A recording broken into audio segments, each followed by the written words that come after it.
এবার হামাসের ভয়াবহ রকেট হামলায় কাঁপল তেল আবিব। আরো বিস্তারিত জানিয়ে দিব। এদিকে ইরানকে ইসরায়েলে হামলা না করার আহ্বান পশ্চিমাদের, প্রত্যাখ্যান করল তেহরান। রাশিয়ার কুরস্ক অঞ্চলের ৭৪টি বসতি নিয়ন্ত্রণে নেওয়ার দাবি ইউক্রেনের। আবারও ইসরায়েলকে আরো $20 বিলিয়ন অস্ত্র দেবে যুক্তরাষ্ট্র। আরো জানিয়ে দিব, এবার ইসরায়েলকে ইরানি হামলা থেকে বাঁচাতে তুরস্কের দ্বারস্থ যুক্তরাষ্ট্র। এদিকে ইরান ইসরায়েল উত্তেজনা, মধ্যপ্রাচ্যে বিমানবাহী স্ট্রাইক গ্রুপ মোতায়েন যুক্তরাষ্ট্রের। ইসরায়েলি হামলায় আরো ৩২ জন ফিলিস্তিনি নিহত, মোট সংখ্যা ৪০,০০০ ছুঁই। এবং সর্বশেষে জানিয়ে দিব, এদিকে হামলার সিদ্ধান্তে অটল ইরান, দাবি রিপোর্টে। শুনছিলেন সংবাদ শিরোনাম, এখন বিস্তারিত।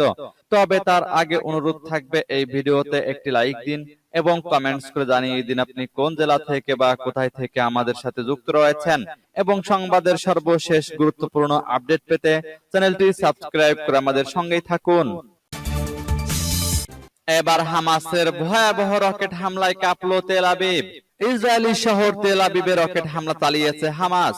মঙ্গলবার দলটির সামরিক শাখা আল কাসাম ব্রিগেড তেল আবিব শহর এবং এর আশেপাশে দুটি M90 রকেট দিয়ে হামলা করার কথা জানিয়েছে তারা। খবর এনডিটিভির। সামাজিক মাধ্যম এক্সে করা এক পোস্টে ইসরায়েলি বিমান বাহিনীও হামাসের রকেট হামলার বিষয়টি নিশ্চিত করেছে। তারা বলেছে, কিছুক্ষণ আগে গাজা উপত্যকা থেকে একটি রকেট উৎক্ষেপণ করা হয়, যা দেশের কেন্দ্রে সামুদ্রিক অংশে পড়েছে। একই সময়ে আরো একটি রকেট উৎক্ষেপণ শনাক্ত করা হলেও তা ইসরায়েল পর্যন্ত পৌঁছায়নি। ইসরায়েলি সংবাদ মাধ্যম জানায়, তেল আবিবে বিস্ফোরণের শব্দ শোনা গেলেও কোনো হতাহতের খবর পাওয়া যায়নি। এদিকে মঙ্গলবার গাজা উপত্যকার মধ্য ও দক্ষিণ অঞ্চলে ইসরায়েলি বিমান হামলায় 19 জন ফিলিস্তিনি প্রাণ হারিয়েছেন। এদিকে ইরানকে ইসরায়েলে হামলা না করার আহ্বান পশ্চিমাদের, প্রত্যাখ্যান করল তেহরান। ইরান পশ্চিমাদের আহ্বান প্রত্যাখ্যান করে ইসরায়েলে হামলা চালানোর সিদ্ধান্ত নিয়েছে। তেহরানে হামাসের রাজনৈতিক শাখার শীর্ষ নেতা ইসমাইল হানিয়া হত্যার জন্য ইসরায়েলকে দায়ী করে ইরান পাল্টা হামলার প্রতিশ্রুতি দিয়েছে। এ অবস্থায় যুক্তরাষ্ট্র, যুক্তরাজ্য ও অন্যান্য পশ্চিমা দেশ ইরানকে ইসরায়েলে হামলা না চালানোর আহ্বান জানিয়েছে। যুক্তরাজ্যের প্রধানমন্ত্রী কিয়ার স্টারমার ইরানের প্রেসিডেন্ট মাসুদ পেজেশকিয়ানকে শান্ত থাকার অনুরোধ করেছেন, তবে ইরান এই আহ্বান প্রত্যাখ্যান করেছে।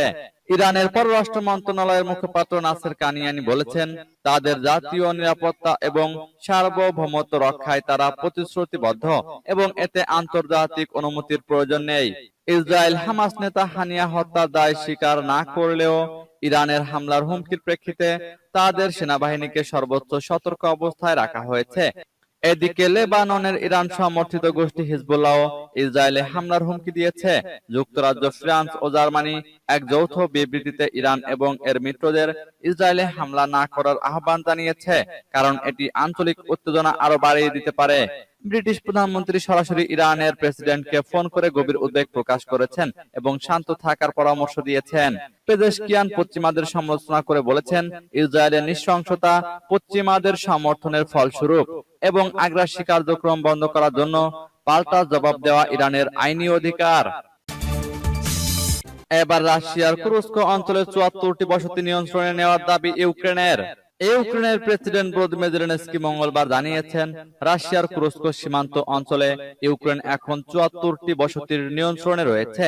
এর আগে সোমবার কুরস্ক অঞ্চলের গভর্নর বলেছিলেন যে ইউক্রেন 28টি বসতির নিয়ন্ত্রণে রয়েছে। জেলেনস্কি তার ভাষণে বলেন, কুরস্ক অঞ্চলে আমাদের বাহিনীর অগ্রগতি অব্যাহত রয়েছে, যদিও পরিস্থিতি কঠিন এবং লড়াই তীব্র। তিনি একটি ভিডিও কলের ফুটেজ পোস্ট করেন, যেখানে তিনি সামরিক প্রধান ওলেকজান্ডার সিরস্কির সাথে কথা বলেছেন। সিরস্কি তাকে জানান, আজকের হিসাবে আমাদের বাহিনী কিছু এলাকায় 1 থেকে 3 কিলোমিটার অগ্রসর হয়েছে। সিরস্কি আরো জানান, গত 24 ঘন্টায় ইউক্রেন 40 বর্গ কিলোমিটারের বেশি এলাকা দখল করেছে এবং সোমবার তিনি জানান, ইউক্রেনের সৈন্যরা প্রায় 1000 বর্গ কিলোমিটার রুশ অঞ্চলের নিয়ন্ত্রণে নিয়েছে। এদিকে ইসরায়েলকে আরো $20 বিলিয়ন অস্ত্র দেবে যুক্তরাষ্ট্র। সব আন্তর্জাতিক আহ্বান উপেক্ষা করে ইসরায়েলের কাছে আরো $20 বিলিয়ন অস্ত্র বিক্রির অনুমোদন করেছে যুক্তরাষ্ট্র। খবর আল জাজিরার। মঙ্গলবার মার্কিন পররাষ্ট্র দপ্তর জানায়, পররাষ্ট্রমন্ত্রী অ্যান্টনি ব্লিংকেন ইসরায়েলের কাছে অস্ত্র বিক্রির বিষয়টি অনুমোদন দিয়েছেন। এর মধ্যে tank, air two air missile, কয়েক ডজন যুদ্ধ বিমান ও নানা ধরনের যুদ্ধাস্ত্র রয়েছে। পররাষ্ট্র দপ্তর আরো জানায়, যুক্তরাষ্ট্র ইসরায়েলের নিরাপত্তার জন্য প্রতিশ্রুতিবদ্ধ। সামরিক শক্তি এবং আত্মরক্ষার সক্ষমতার বিকাশ ও প্রস্তুতি বজায় রাখতে ইসরায়েলকে সহায়তা করা মার্কিন জাতীয় স্বার্থের জন্য অত্যাবশ্যক। যুক্তরাষ্ট্রের ঘোষণাটি এমন সময় এলো যখন হামাস প্রধান ও হিজবুল্লাহ কর্মকর্তাদের হত্যার ঘটনায় ইরান ও হিজবুল্লাহ ইসরায়েলে হামলা চালানোর প্রস্তুতি নিচ্ছে। এসব হত্যার পর ইসরায়েল, ইরান এবং লেবানন ভিত্তিক গ্রুপ হিজবুল্লাহর কাছ থেকে প্রত্যাশিত প্রতিশোধের জন্য প্রস্তুত হওয়ার সময় এই ঘোষণা এসেছে, যা আঞ্চলিক যুদ্ধের আশঙ্কা নিয়ে উদ্বেগ সৃষ্টি করেছে। মার্কিন যুক্তরাষ্ট্র বলেছে, তারা মধ্যপ্রাচ্যে যুদ্ধ ছড়িয়ে পড়া এড়াতে কাজ করছে। মঙ্গলবার প্রেসিডেন্ট জো বাইডেন বলছেন, গাজায় যুদ্ধ শেষ করার জন্য একটি যুদ্ধবিরতি চুক্তিতে পৌঁছালে ইসরায়েলে ইরানের হামলা এড়ানো যেতে পারে। এবার ইসরায়েলকে ইরানি হামলা থেকে বাঁচাতে তুরস্কের দ্বারস্থ যুক্তরাষ্ট্র।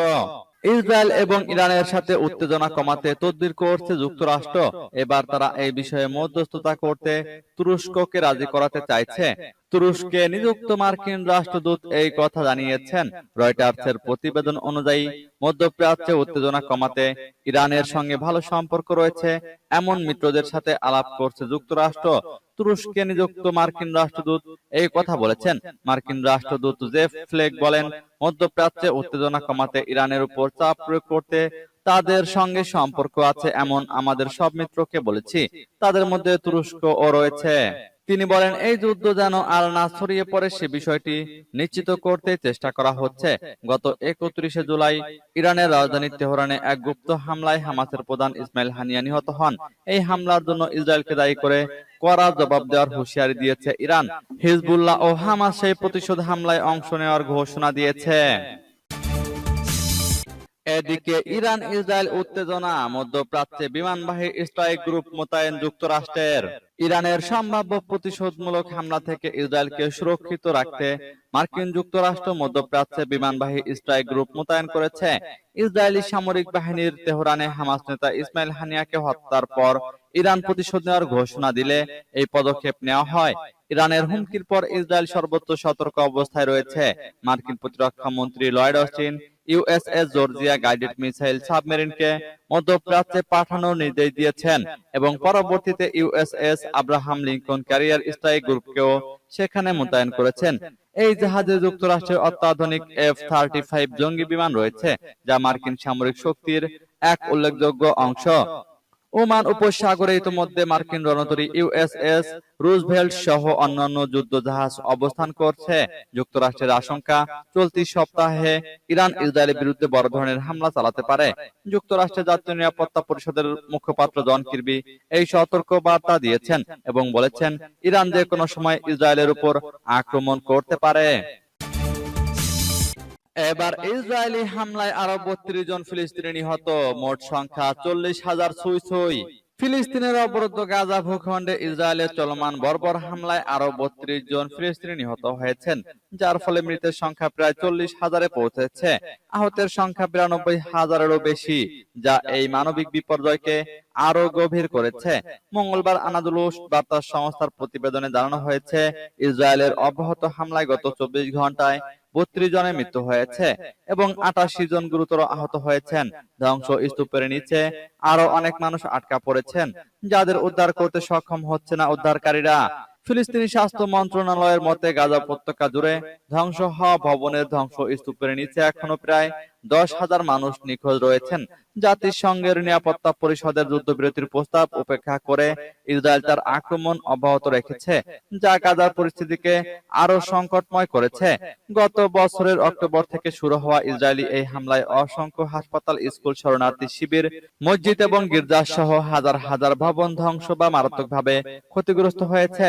এছাড়া প্রায় 20 লাখেরও বেশি ফিলিস্তিনি তাদের বাড়িঘর ছেড়ে পালাতে বাধ্য হয়েছেন। এদিকে হামলার সিদ্ধান্তে অটল ইরান, দাবি রিপোর্টে। ইসরায়েলে হামলা থেকে পিছু হটতে 5 বিশ্ব নেতার অনুরোধ প্রত্যাখ্যান ইরানের, বলেছে এতে রাজনৈতিক যুক্তি নেই। ইসরায়েলে হামলা থেকে পিছু হটতে বলার পশ্চিমা আহ্বান প্রত্যাখ্যান করেছে ইরান। দেশটির প্রেসিডেন্ট মাসুদ পেজেশকিয়ান বলেছেন, তার শপথ গ্রহণের দিনই তেহরানে অতিথি হয়ে আসা হামাস নেতা ইসমাইল হানিয়াকে ক্ষেপণাস্ত্র হামলায় হত্যার জবাব দেওয়ার অধিকার তার দেশে রয়েছে। মঙ্গলবার ইরানের পররাষ্ট্র মন্ত্রণালয় বলেছে, ফ্রান্স, জার্মানি, যুক্তরাজ্যের নেতারা ইরানকে পিছু হটতে বলার যে আহ্বান জানিয়েছেন তাতে রাজনৈতিক যুক্তির অভাব রয়েছে এবং তা আন্তর্জাতিক আইনের পরিপন্থী। ফ্রান্সের president Emmanuel Macron, German chancellor Olaf Scholz ও যুক্তরাজ্যের প্রধানমন্ত্রী কিয়ার স্টারমার গত সোমবার এক যৌথ বিবৃতিতে ইসরায়েল ও হামাসের মধ্যে যুদ্ধবিরতি নিয়ে কাতার, মিশর ও যুক্তরাষ্ট্রের চেষ্টার প্রতি সমর্থন জানান। ইউরোপীয় নেতারা হামাসের হাতে ইসরায়েলি জিম্মিদের মুক্তি দেওয়ার ও গাজায় মানবিক সহায়তা পৌঁছাতে বাধা দূর করার আহ্বান জানান। একই সঙ্গে তারা ইরান ও তার মিত্রদের ইসরায়েলে হামলা চালানো থেকে বিরত থাকতে বলেন। তাদের মতে এতে মধ্যপ্রাচ্যে উত্তেজনা আরো বেড়ে যাবে।